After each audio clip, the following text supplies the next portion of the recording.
Saya ile tua ni tayao. Au sumele tato pese. Only believe. Pese yai malo loto ni tayao. Tatomu ile tua fire ile tua mea siki mo tato. Usumele bingo ile tua ni tayao. Para tua ya Samoa. Sile fa meu tato mana oma ni neta. Pese yai malo fatu tua le tua. Meu uma tato te vai yai. Tato no le tua o ia na te foi mai ya te foi ma. Yes, hallelujah.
I thank you so much. Thank you for who you are. Yes, Lord.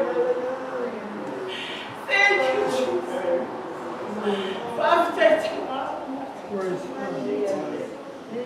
Matote fafete yo oi. Ono me tele wa fire ya imatola.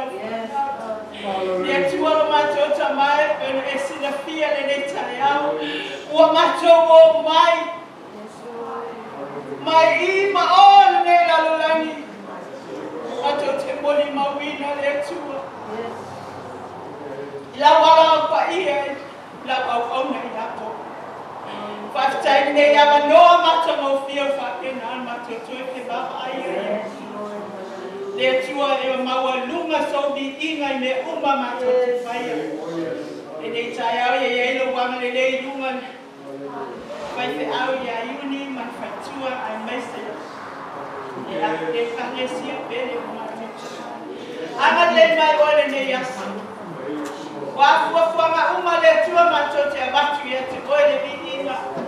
Le tua lo mato te mai le nei tai au. Wa me lo toi mato saminga. But au ia te oi, e te anga le lei mai whare leia mea uma. Ma ia mawa lungai so vi inga ono Yesu Keriso. Amen, amen.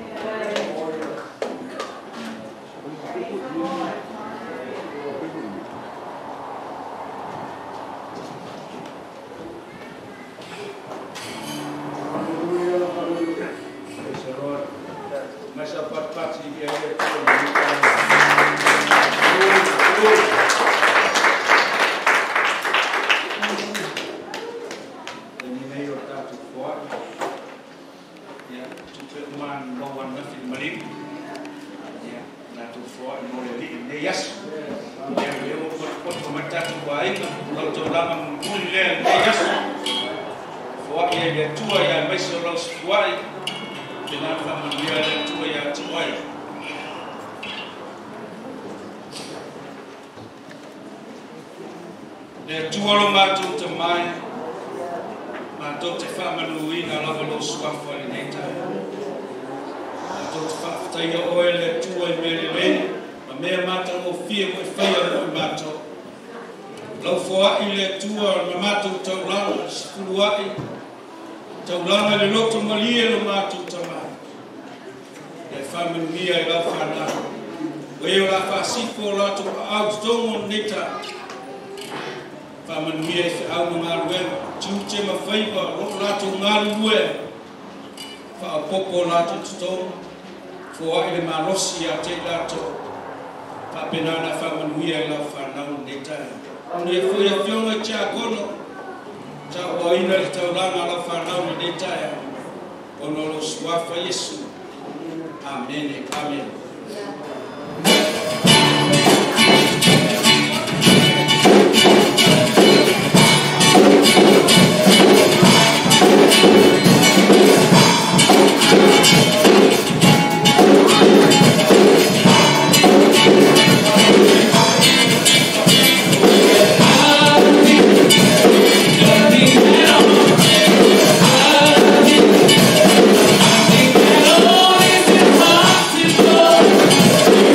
Impossible.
Praise the Lord. Ao time ta apele for mansina ya alawa tu Praise the Lord. Tua le tua. Tu kulinga wena le. Amen. Glory. No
Praise the Lord.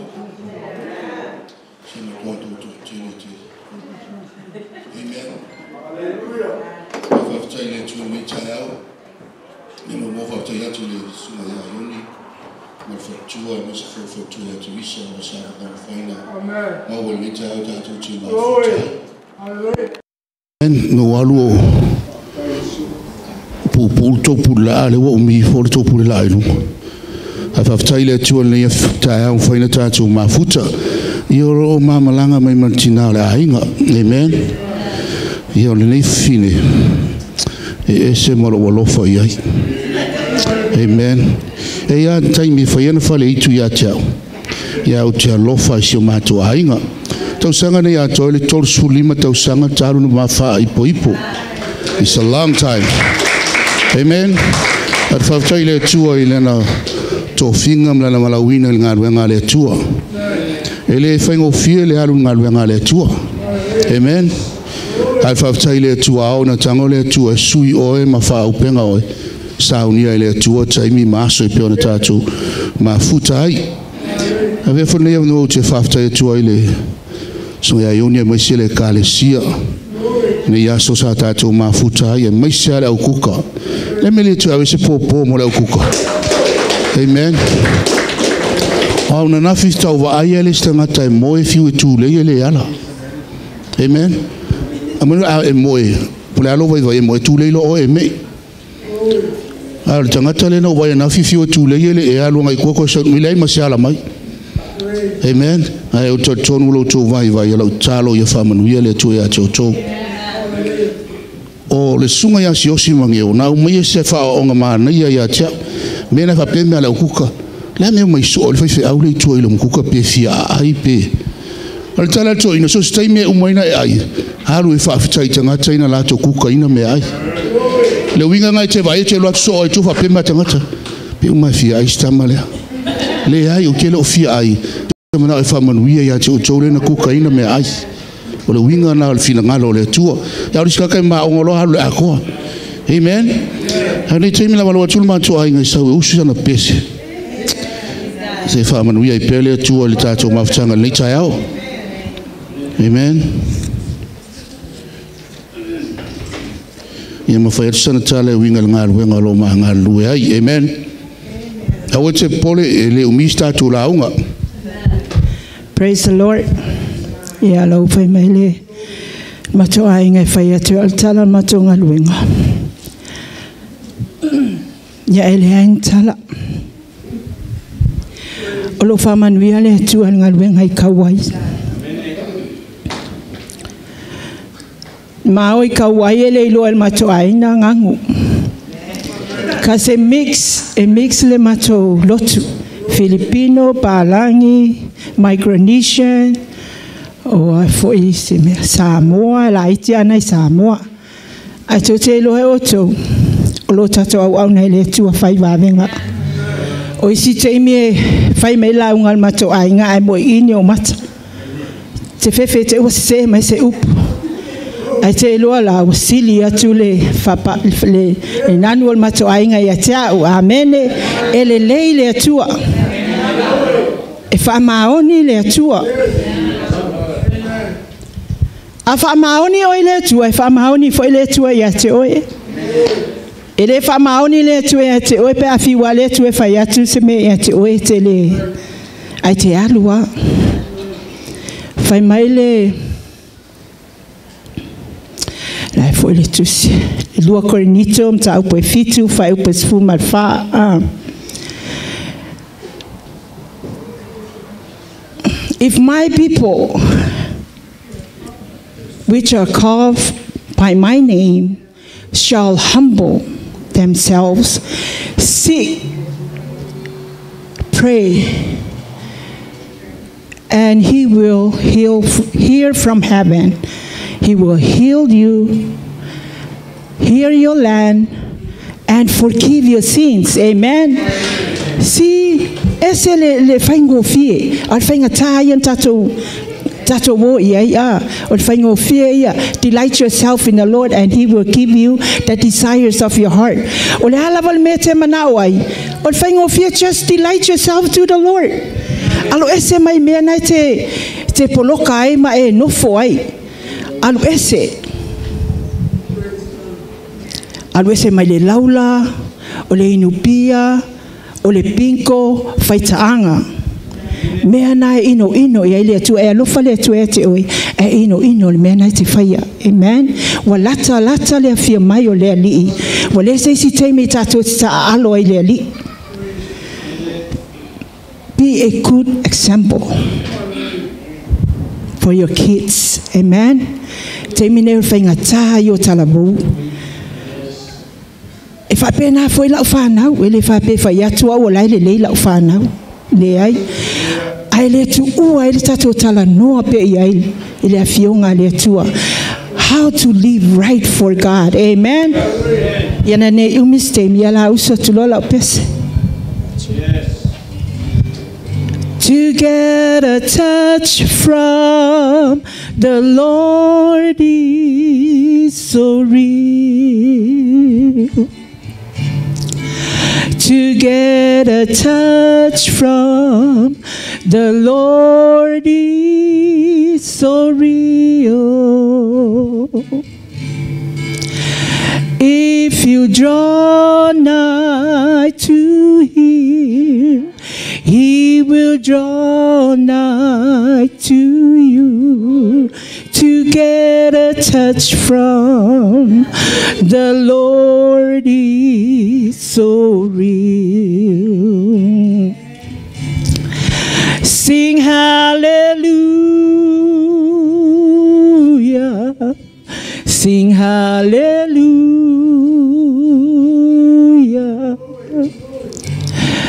Jesus is coming. He's coming again. Sing hallelujah. Sing hallelujah.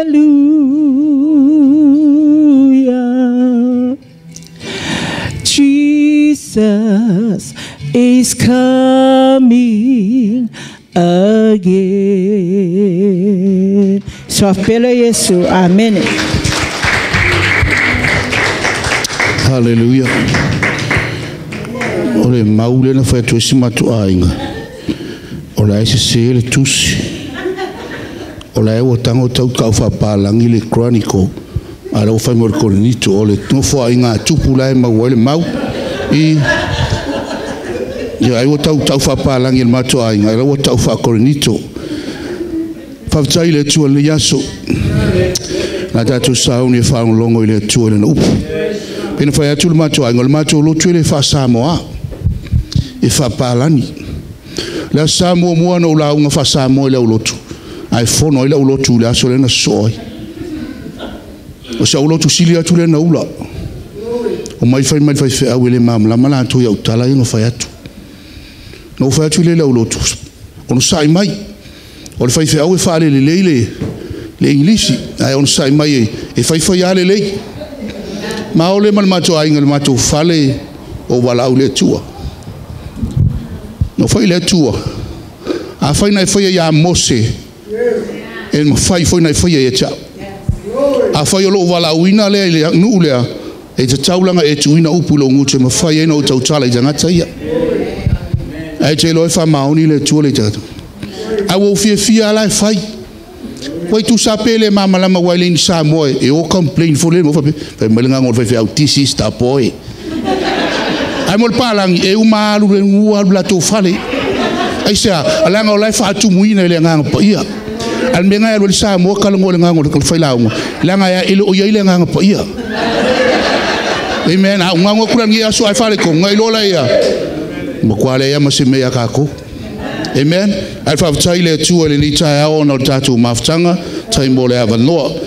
Pesel matu a inga wo toi mana tu al tai mina. Fail tatu lo tu ya soya ole sungal fuala au yo. E fiu le vanga le pese ya soya ma ava va. Ala ka pe le ya fuala au la to mai. Amen.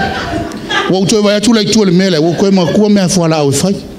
E fiu ala pese ava va ala ka pe le ya fuala au la to mai. Amen. Ai pupul tatu la unga ni chai au tem na so ela tusi le lua le tupu. Ole matau po lima. E isi fasi fai tau na o tem na o fanga. Yon tatu wolo le fale na elo le fale ma. soka malie po la sa fai ngai fai ai. Amen. Lua na tupu. Al mata upo lima. E tolu la fai upo te mana fai tau ina. Ai to fale ngai tango le fai tau ia. Fai upo uma e amata mai fai fai upo suma al fa. Al fai mua da to fai tau ina. Fai upo suma al tasi. Ma fai upo suma al fa. La mo se so sani mo ta u nei tai au. Mo la to ile mama la ma fa sa mo. 2 King chapter 5 verse 1, 11 and 14. Okay, ya la fai mo lo tu si vala mai praise the Lord. Ya fai ile mo vala mai fa tali mai.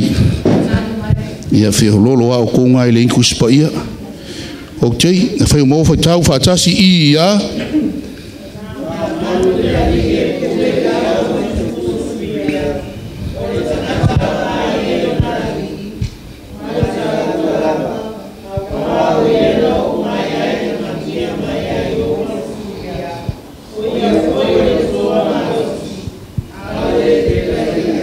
Pas fuma tasi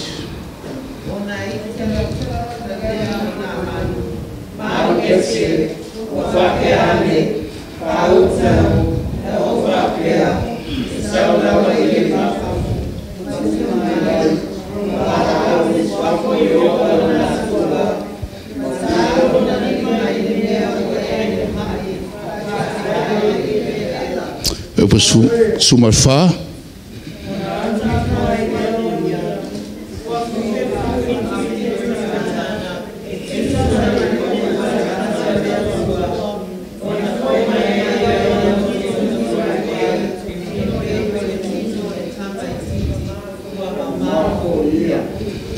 to anga mai lo tu fai tau tu spaia ia te le to fai tau le meta upu le te manao te tala no ia te o te au nei e fa upuina fa pea. God allow your problems to give you a message. E fa tanga ele tua lo fa fitauli po se me o lo soi fuanga malo olanga e avatu ai se sa vali ele tua ya oi ile mele mana ole tua fa oi. E tele taimi da to te mafu sai matangata e fa longo e o atu ale stau sanga they still the same. Ele tupu ilunga ele tupu ya utafa e pe alu fa lava. Amen. Al me ala te mana e fai loia toi foi mai to hala tu spoia on na manu o tangata o le taita yau o le tangata malos o le tangata na au mai ale manu e te tonu o lu ale fa la le fai mai fa tanga tu spoia e mai ga ko kama e to le tangata ai le pela o le vai mo mo le te mana o tala noia te o le pole nei. God is still in control. Por ale me te mana fai o te fai lo atu te o te ale nei e control ai le tua me uma. Aona nei loa o le tua le na te umia me uma e te le songa ola songa fai. Ai sa le ngo le ola le tatou te ola ai ma le soifua na te soifua o le uma fa pele kua. E pe o au sengele ke foi kau faloloa. E lururu ai lo rima e u ai le kua me uma. Au fa tango le tu fa makala urima e fa ko uma ilalo. E kanga ku le kanga e pu ko kawa o ya oi. Al mele o chamana o ya loa. God is still in control no matter what. God is still in control. Either you like it or not, God is still holding everything. Ina ya loa le sa ale nei. So se taimi allow ele tua se fa fita uri lo soifua o le mana ole tu memoria te Joseph au. God allow your problems to give you a message that God wants you to do in your life. Not just live and eat and sleep. You need to work it out for your own salvation, for your good, for your glory of God in any time in your life. Not just live and eat. We need to serve God. Not for the pastor, not for the first lady, but for him to glorify him because of what he done in our life. If I lawyer to oi, if I'm a natu ya ta ua, olo o ia wina me uma. O ila alis kemi a o mai fara vela ve kako. Kau ke fio ai pe o kako foi o le se fa moi moi. Aisa langa tātou te le iloina o le ua le tua me uma iona au paule me tātou te whaia whalangolango i le tua whamoemoe i le tua talitonu i le tua na te au maia me uma ngai te mana oi ai whaulau o ke ia wakako ko inga malo makua langa le o yesu taimi o oe ma le tua. You need to spend time with God. Awanga le asai te sau te whalongolongo le tangata le e awa tua le whiau ia oi ai te tauna yesu ngā ruenga i le vai yaso atoa e te tauna e te talo whai tau le whionga le tua te ral mele o tele telo rotu o tele tangata confess but they not repent. Wanga confess le sala i le tua ai le o yesu nganga e wha mawalalo i le tua ma wha peatu le tua o au le tangata sala. Amen. Ale mele te mana fa mana tia te va henga mo mo tatou savari. O lo u mai le tu me. Wa yo le tupu le tangata le. E malo si te malo. Ale pipi ele le pela. Le la wa fa wa solo. Ka usu se fa ngai fa longa le pela. Ai ana mana tu te malo le tu le na te wigi u mia me uma. Ile se me la pisi ai.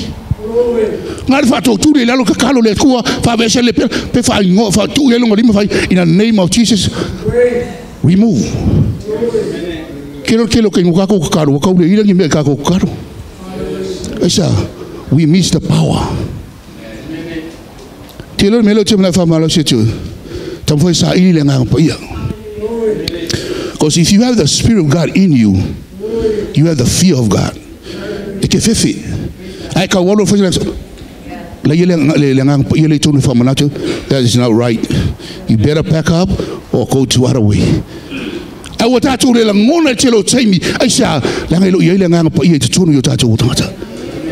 that's the power.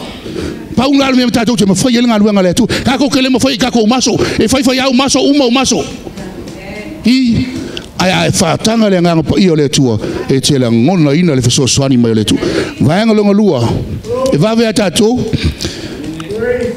o le mele lua le o te mana o e tilo. God always hate pride.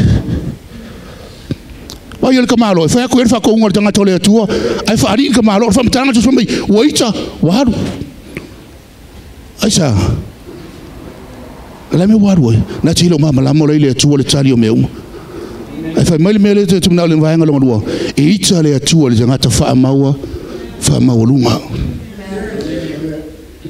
tilo lo so soni tu allow God fa tanga le sanga ta so sori oi tilo ngalu ngale mate ngalu o le kele o ka fa le ko unga e o mai fa mai fa matalanga yo ruma au kele popole ai because I understand the God I serve. You have the power and you have the right to do everything. Power me chau o le tu inatu le tu ta talo mo le tangata e take care le tu le business. You know so ngaru ngol take care oi le take care o le ko Paul me au o le ka o le ko ro ngo. Amen. Ita le tu le fa maurunga fa ko le ko fa ri keva ana ye fa tanga ina le tu fa malolo o le va nga malolo. Amen. Ye le stem da do mai tu fa la ve tu langa o tato o to so fua ka ko ke mai le tu ai ka le tu fa singo le me picosilia kwa ona mata ngai lo langa. That's how God works sometimes. Ka ko ke mai le rapia o le a isi waita ko wa sa fa mele kwa alu oso yo ai va ku ngol vangu le mele fa mele ko ke alu oso hoi ai fa mai le tu ke alu oso nga oso le aisa langa la wasi la fie le tu la na plan molo so ifua molo olanga e fa manuia le tu ya oi e wongi fe ki ko ke so so wa ke la ko la ver amen men I need to oi le nganga pa ye tonu ya ti oi o ia ngai fa manatu ya ti oi le wingo le fina ngalo le tu le tatu ti e ino le tu le tanga ta fa ma un ke la wala ku skamba le fa have me fa fa ye le tu o le nga o mo tanga to la ye le tu amen le wo fa ali ai tangol tanga ta le la o say come on man we came long way ale la ika ko foi le me le fa ye pele me o fa me tanga to le tu Ele stemi tato te mana o fa pena e saule tu e smooth le uma no a saule tu e me mana o le tua e fai lava le me fina ngalo ile tua either you like it or not God will move on his own behalf to glorify him, not you or not me. Kusala pe kai kai pe tele fie e fai ale me le fina ngalo ile tua le nga mana o le tua ya vi o ele vi ka ko le la fa singa ko ka ko le ku halo kofu uso halo mo fa fiku yo ai tanga ai fa fe tai tanga tele nga mo tanga tele ilo skanga ko roku amen lo ko sa ska ko roku wa nga ikar ka malo le ang se so ka ko ri ili ko so roku ai no wa ikar ka malo fa mai la ka ma le nga lao come on man, we can do it, man. Tiro i temi fa pena tu poi me tono lutu ai va ko ikar se si po tina se so ri oi fai. That's okay. We can do it. We can do it. I don't know. Saudi le ya oi, Saudi le ya oi. Ai o tangata le ngala, o tangata le tua, o le anga sawe fa longo le upo le tua, wa ngai loinga, so se me fai mai tangata le tua, e manuia lo na taununga. Fa mai on sai. Fai le meu fai mai tangata le tua, e ke manguia makaua, ka ko o fie lo le fari. Amen. Ai lo fa ko ris ka ko so mo fa so I sa le ya ka lo yungi la ngo kele ka lo amen ai pole a lava le tinga tangata ai lo le sangata le tafa ona fe so ni ai fa malosi ai fa ya se ufu fa pena no fie lo no lo totelo le manguia le tatu sa varinga le langa ai a fa mai ya sa le ya va nga le ile se me tu pour me nga Ole vaenga muri leo chemna. Obedience and humbleness is a key to success. Ole loto ma walalo ma le ustai. E fae ina I ole tua. Amen. Chelo tangata wana le manuia la ngai le ma ole loto mo. Chelo ko foi fiao. E ma walalo ilo no loto. Ne foi ngai walu foi ngai ngale tu. I learn a lot. Po ata le fai mai tangata chau, po a me o ke fai e o mai tangata fai mai, au kele popole ai. O chele tai popole ai. Ke fai le pule tamiti fai so, talk to my hand. I say I understand the God I serve is a miracle working God. So se me mana ole tu e fai, Paul me tau pe ia le fina ngalo le tua, pe ita pe le fia. We do the right thing just for him. Because a lot of time we have good things, but not the right thing. Ikele mele le alongi me sao. Al me dato te fire, ole ami o tono le tua, ia fia le tua le mele dato te fire. Obedience and humbleness is a key to success. Ai fia manuia le olanga le fa ma walalo ma usitai le fina ngalo le tua. Ile fa ngo fia ngalo le tua. Ile fa ngo fia. Que va que ko le yo ko sa mo fa ko ngo fo le lalo. Al palangi ki ngaba melo ke ngo fo mo lo ke ai sa wala ku kuma ile mkalo mo ai. Wa ka fia kango ki ai. Ai ono le tua mo lo fina ngalo o che lofa pe ai po a mera to te fia. E fa manuia le tua jangata. Amen. Ele le ka ko ku le file mu. Ai on va per kai mi lo che la ngol ma ko o le o ka mi ki o ku o mai lu mo. Ai o se fa tsaile ma to ainga e ai lang na sarulima. Taimi ala to ma to ainga for safa mitamiti. Oh tinan come with sasa. Sit down before he sasa you. Wo lo la tamiti a mo for sa wo no file mu wa. Wo fight for ya nice. Fight for ya nice. Au ka ko e umi la fa se meika. O foi a kuroa, o ko vai ko le pitch le fa ko roku. O ko uma fio fa ko roku le pitch. O le sale, o ko o le. Lenga o ke sa fa ka ko roku le pitch. O sa fa sa, lenga o le ko ngi ka ko le limo se la kala.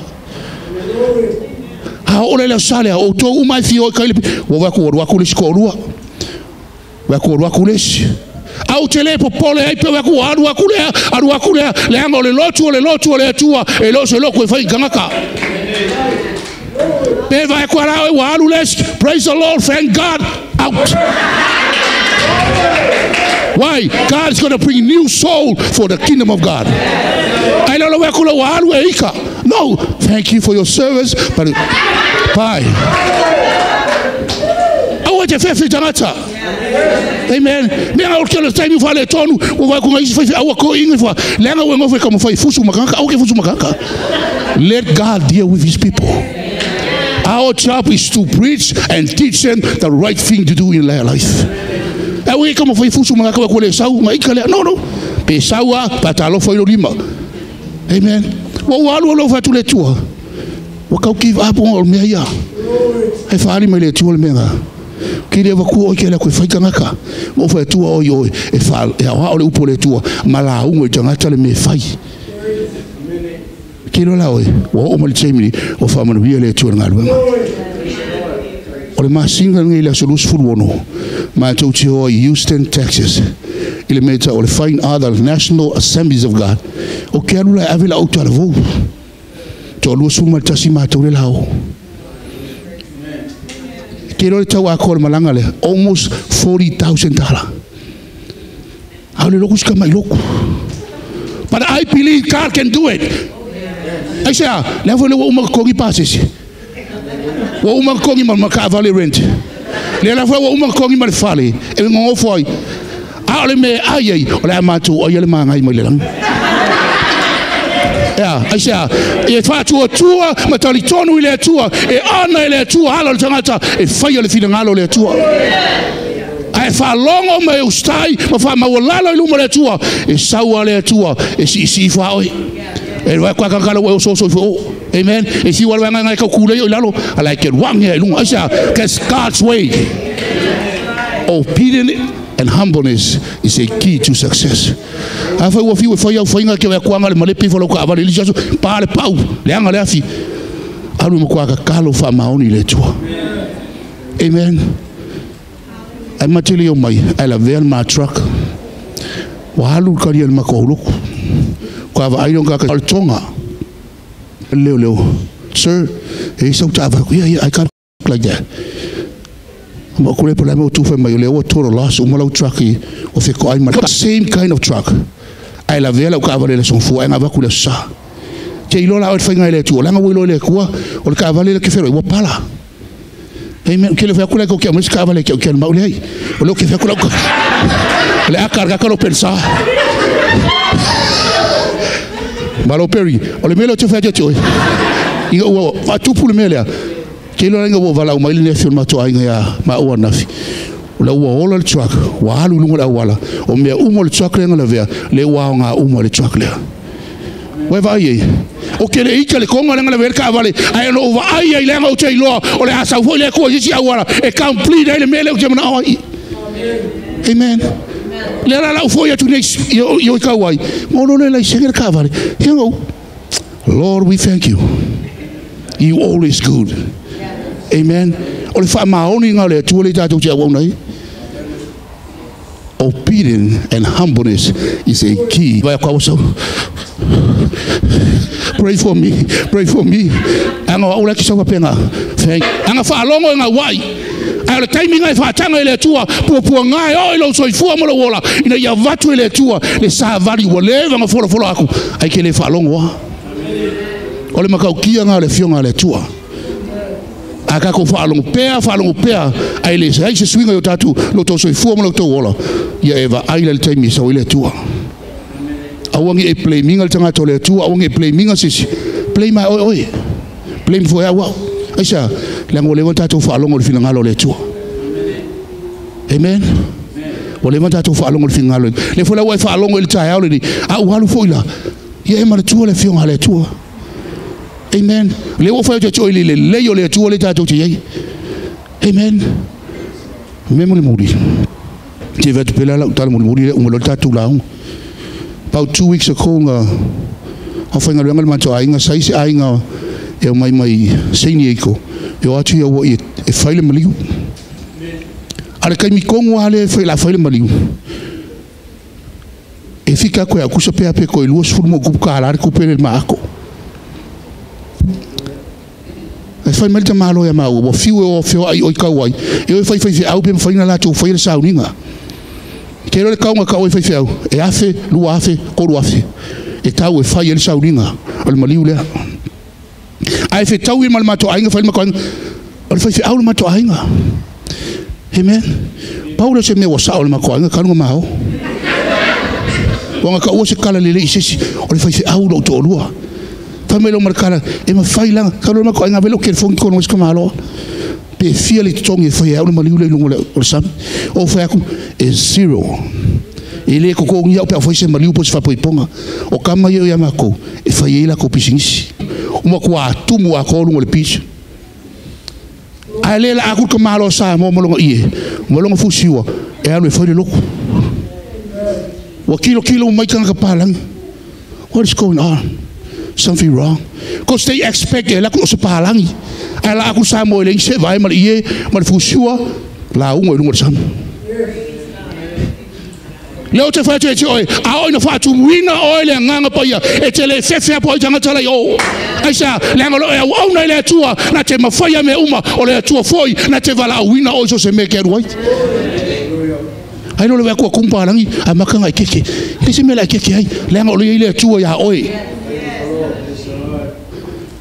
ruaku le la ungo le ngaso uma fa le fa malosi fa le vala au le ma sesi ele os kako putingisi ngale fa le vala le maka pa o le me o le fa le talo le faltanga e ia ile aso o sa uni le tua mo tangata he ke lo o mo le vai aso ngai ko lo mo ko ainga o sen me la ainga ya ma o shaki e lua afe tolu se lau e so soani ya ma o il melo mai si ole mele ole ku e awala ese mai nga fa morianga ya oi pe ai karikong awa ke ko ole se mea amaka ngai fali nei se pele tua au na pele tua e yai le so sa uni le tua le awala e fa manuia ya oi ai lo kele lo ka ko me foi e keva ole se mea fa ka ngai o kafa can I have a $20 for our stuff? Amen. Ai lo le va foi aqui olha nos furcala e ngai fule que o fa ko anga la fonga mo fa ko anga me no ele va pengale winga fina ngalo le tua ai fo ai se mea fo ai ole ke fo inga ile tua ai fa so ani so uso ia e tonu a lo fo ma fa maoni le winga ngal fina ngalo le tua kelo o kele ka ko le loku ai le yesi me ka o se lo fa alofa fa maoni o ki ko va ai se me pe sau pele sau ave malo fia wa eloina o la sau le ko le siku ja e fa manuia oi te lo le toma lo le ana le fa ma wala lo le tua ele fa ma lo ina le tua fa fiku le linga ko furka ko kama ila le me fa ftai le tua uma le langa fiku ele suia no ma fau ele suia no loto na tritonu pe o le ai ele va venga e fai le tua ai kofu foi la ilo avele ko ilo au ki kofu kiki solo po kupu se mea kofu pe aru ka sau ko sau se yo e sau le numela le tua le numela fiku lewa sau lunga sau mo le langa fia o fa malolo ina o le tua e fa penale mele nga tupu de malo le sau lunga de malo o silia tu na aurele o to e fo ilo na tino fa mai fa mtang e pei o se pepe. Amen. Ka ko fiwa ka vari ko ele pepea. Amen. Alu le ku ma fa maongi ele ka uri dinga se vari ja o le tua na ke fala ki oi. Ai no le vari uma mai po vari ale se me osuia. Alu le tua fa maongi e ka ngole ko fa felesio e. Amen. E fa felesia o le ku. Ku sabe ko singalo e felesia oi. Ai ole melo le ko foi no allow God. Le si me mo tu so sonetio e o mo ka ko afsilia ku sia o mo foi ma ko ro ke lo sia ka afsilia ku fila kiki. Amen. Fiu to sang tas ful maliva ala ku e pio e ku ro pio e fa me ko as ful viva fa tu le tambe ti fa ai tala no sanga te fiu to sanga tamo fa you claim your other here advance to the Lord afa ko ki go afa pelo o that means you claim by faith you're going to reach 67. You see the difference? Like kala ngol fa ko kua e ke o le su fiku alors fa ko mai ka su fiku alors fa fiku telo mengo fa yele asona le ngol telo tanga fa pena ono le malama ai fa yes lanka e ela kiki alors o ngol fa se furu fa mai ka su ko e le me we fa yo Wa tau pe lo le familianga le tua I tau sanga I lunga ko e. Wa e au mai I lalo le familianga le tua nga fa mangu ile ko le silu su ko lu ka o nga lu su ko. Fi ro ko e po. Amen. Et puis vous you claim by victory, you claim by faith, ou advance les coalitions les ko sanga la sau. Na le me ke e ke o le le me ka sanga nga. Ai fa ko fa me ka sfulu varu. Men. Ko le manga ya nga me. Ko ka ngo ko tu la lo fina ngalo le ko. O le nga ko se fulu ka sanga le ba ko le ko e ki so ifua mo o lai. Le tu lo ma tu mai le chao. Whawhatai ona la upu leli. E te whaatanga ina ti ngā mawhalawe lawe e o mai ai se sa vali o mātou olang. Le ia mātou ngā wai ma whaile me te whina ngaloi. Le tua wha ma ngalolo mātou lo whaalonga sahili te lo taimi. Wha ma ngalolo mātou vai ma lo mātou to ilalo. Hau mātou wala watu le nganga pa i e whisosari mai oi o mātou loto. Mo lātou whina ngalo nei tai au. Ia vea me tupu le li e ma wala mātou te toi wa ai fuai ma mātou wha alpe atu o loo soi fua o e le tua o loo e umia mea uma yo ao le tua wha aftai li nei tai au se awa noa whaina mātou ma futai ma loo ainga lotu tua wha aftai tele I me uma wha aftai le wha unga le nganga pa ia e ala I lawa fionga le nei tai au ia tu ma watu ia te o e le vi inga le ni aso o no lo swafa Yesu Amene mamene. Tuna tu le sunga le whengainga ia iuni. O le whaino tātou mawhtanga le tau. This room and of course.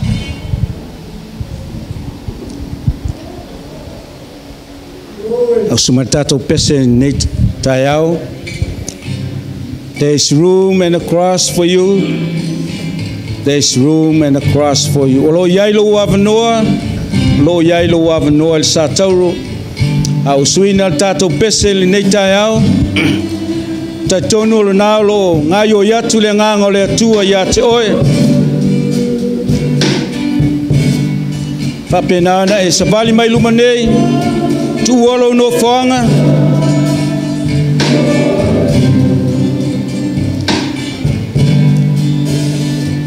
mawalo wavanoa le nei tai au tai tonu lo e malama le upo le atua fa maulalo lo loto hallelujah there's room and a cross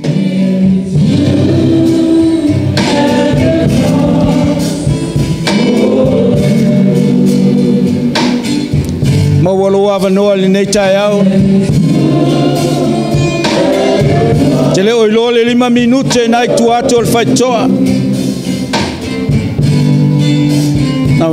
Na ia fa ma wala lo loto. Na savali mai lumanei. Tato te tu tato tasi lava iluma le atua fa masino ina mea tato faia le olanga nei. Awe te ma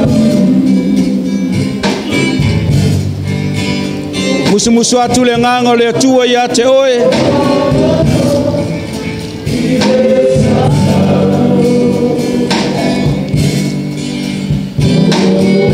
a maulalo lo loto le atua glory glory yes hallelujah Dio itama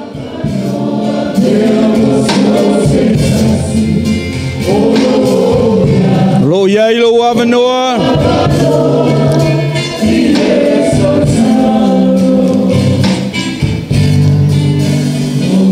le umilitato vala aule ne taya ta tonu lavoro ngayo yatu le mana ole ngang pa ia ya te ole ne taya au te mana ina ia e nofo mai pelo no foanga faio e langona ina le nganga le atua ya te ole nei tai ala mele si mai lo lima si ai lo lima lo wa ta matau le atua lo matou tamai matou te fa manu ina la valo swafa manu malo le nei tai Au si atu wa ao lau whanau ia o luma wa sila fia o lātou loto. Wale whai o nau mai luma nei lo mātou tamai. Au lau ta talo le atua whātasi maua wauna le nei tai au. Ia o manuia mau whamanianga le atua ia te ilatou. Ia lau whamalo longa. Ia fua ia te ilatou le poto ma le atamai lo mātou tamai. Wa mea umolo lātou vai ai ma mātou vai ai le nei tai au le atua. Ne ia se mea lilo e lausi la fanga le nei tai au. Au sisi atu o mātou lima le atua, mātou te mana o mia lau whamanuianga i o mātou loto. Ave ese o mātou tangata tuai, whamamulu mea tuai o le mātou olanga, o na mātou talia leo whamanuianga mai ate oe. Whaftai le tua i la upu le nei tai au, o au whamanuianga i o mātou loto le tua. Ia ngalo le tangata i au ane ngalo la upu i o mātou loto. Whaosa o sainai o mātou olanga whale nganga, ina ia mātou i loa le atua o le nei o langa i leo se mea whaingo fie. Au lau te talo me e whamanuia i tupu matamali o lau o mātou e kale sia o e na whaimalanga mai vasa e fia lo mātou tamai. O le mātou te talo tamai i aipe au whamanianga, i lunga i ate i mātou umalava, se i o i a mātou whanau le tua, i au whamanianga i lunga i lau whanau lo mātou tamai. O le mātou tu ua, pai se malolonga i nei au a uli lo mātou tamai. Whapenan sautai oi fo uli o mātou tāwale, lo i ali maliu ma le oti so se mea, i ui lava na so tuli de tai au ma le afiafi, au i nao lo i ali maliu lo mātou tamai. Ia le tua lau whamanianga i lunga i ate i mātou. Nei se i o le whavavau lava. Amen, amen. Praise the Lord. Apa tātou toi tūlai whatasi mai lunga. A usu mai tātou pese le nei tai au. Ia walau atu ia fionga tākono. Ia mai tātou tanga i luma nei. Whapenana tātou whai mea alofa, tātou whai launga le nei tai au. Avi Jacono, glory, hallelujah. Yes. Saulo ilumanei, bawe lau la fonga netayo. Glory.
I had to come to church. You at church? Well, you was at work yesterday. Oh, that's good. I was wondering where she was.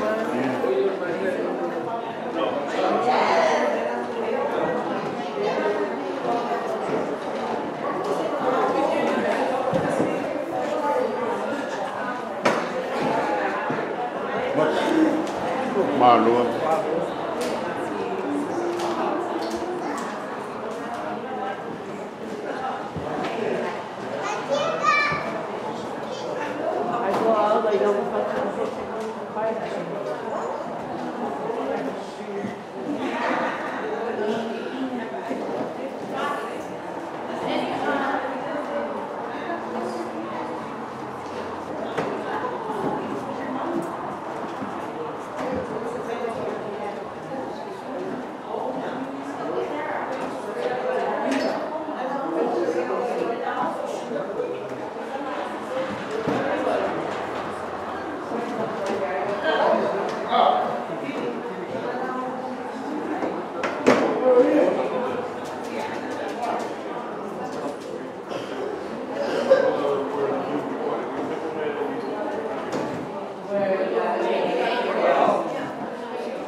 Yeah.